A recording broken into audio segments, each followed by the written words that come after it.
Okay, let's unpack this. We're diving into a really fascinating concept today. Emotion exposures. Hmm.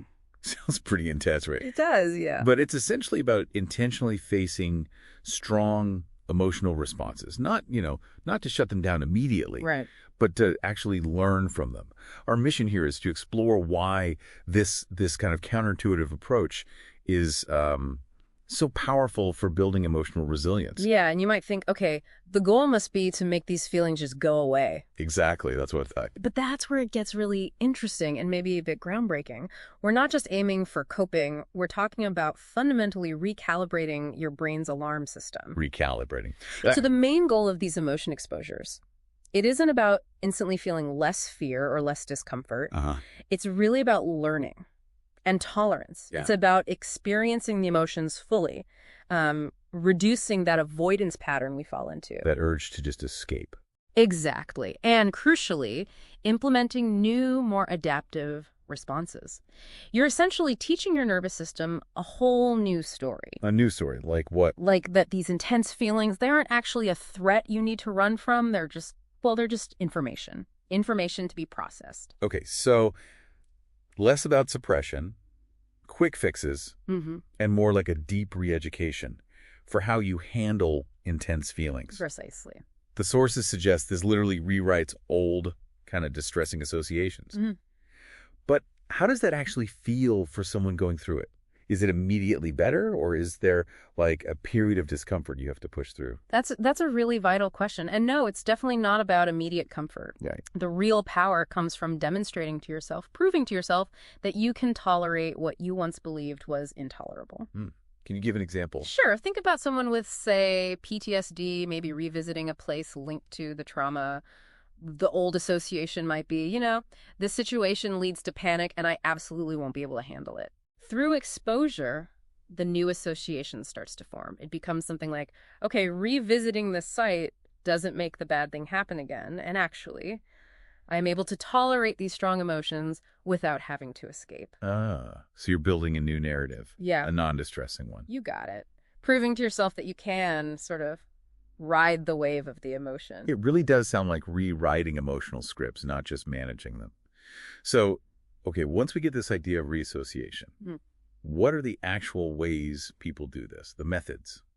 Right. So there are a few main types. Often it starts with what we call situation-based emotion exposures. Okay. This is pretty direct. It means stepping into the actual environments, the situations that trigger those intense feelings. Like the example you mentioned, someone with panic disorder may be deliberately taking the subway if they usually avoid it. Exactly like that. But sometimes the trigger isn't external, right? It's internal. Thoughts, memories. And that's where imaginal emotion exposures are useful. This involves confronting distressing thoughts, worries, or even memories directly in your mind. So facing the thoughts themselves. Yeah. This works really well for fears you can't easily face in real life, maybe. Or if you have that belief that just thinking about something bad makes it more likely to happen. Like an OCD sometimes. Imagining a worst-case scenario. Exactly. Tolerating that immense uncertainty is key there. And then there's another type. Alarm. Physical sensation emotion exposures. This one's about confronting uncomfortable bodily sensations directly. Bodily sensations, like what? Like intentionally making your heart race through exercise or getting your face flushed, maybe if you have social anxiety, and then going into a social situation. Wow. So you trigger the physical feeling first. Yes, and you learn that the sensation itself isn't dangerous, even if it's uncomfortable. And these methods can even be combined, for more intensity sometimes. What really jumped out at me from the sources was, well, it's not just for negative emotions, is it? Exposures can even be designed around positive ones. That's a surprising but important point. Yeah. Yes, if someone consistently avoids positive experiences. But why would someone avoid, joy? Well, it could be an anxiety about being caught off guard by good feelings, maybe feeling they don't deserve it, or even of avoiding social events for fear of feeling worse afterwards, like a joy hangover. So even positive feelings can become something to practice tolerating if you avoid them. Absolutely. If the avoidance is the problem, the emotion itself can be the target. Okay, so we've got the why and the what. How do you actually do this? Put it into practice. The sources mentioned an emotion exposure hierarchy. That's right. It's a structured approach. You basically create a list of situations or triggers ranked by how much distress they cause and how much you avoid them. Then you work your way up, starting with something manageable. Step by step. Exactly. And preparation is really key here.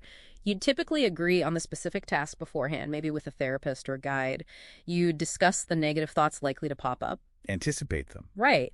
And crucially, the focus during the exposure is on mindful emotion awareness. Mindful emotion awareness. What's that? Think of it like watching a storm roll in. You acknowledge its power, you feel its presence, the wind, the rain, but you're observing it from a safe place, not getting swept away by it. So staying present with the feeling, but not judging it or fighting it. Exactly. Just noticing it, allowing it, writing it out. Okay, and this is where it gets really empowering for you, the listener.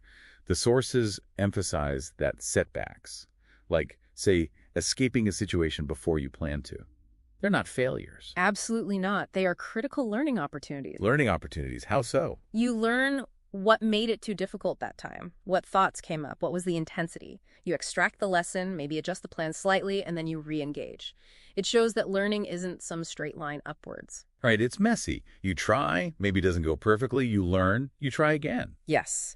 And it reinforces that you can tolerate difficulty, even the difficulty of a setback itself. So consistency is important then. Very. To really make these skills stick, the sources often suggest practicing regularly, maybe at least 3 times a week if possible. It's like building muscle memory, but for emotional courage. Moving it into the real world. Practicing it. Definitely. The goal is to develop that internal autonomy, that sense that you can handle what life throws at you, instead of just reacting based on fear or avoidance. So, bringing this all together, this deep dive into emotion exposures, it seems to reveal something pretty profound.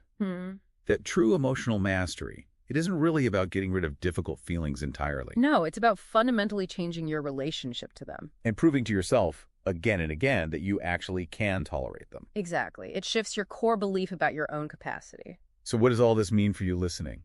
Well, I think it's a powerful invitation, really. An invitation to what? Like, ask yourself, what emotions, what feelings have you been avoiding? Yeah. Maybe consciously, maybe unconsciously. And what might you actually learn, what could change? If you just chose, even for a moment, to simply ride the wave instead of running from it,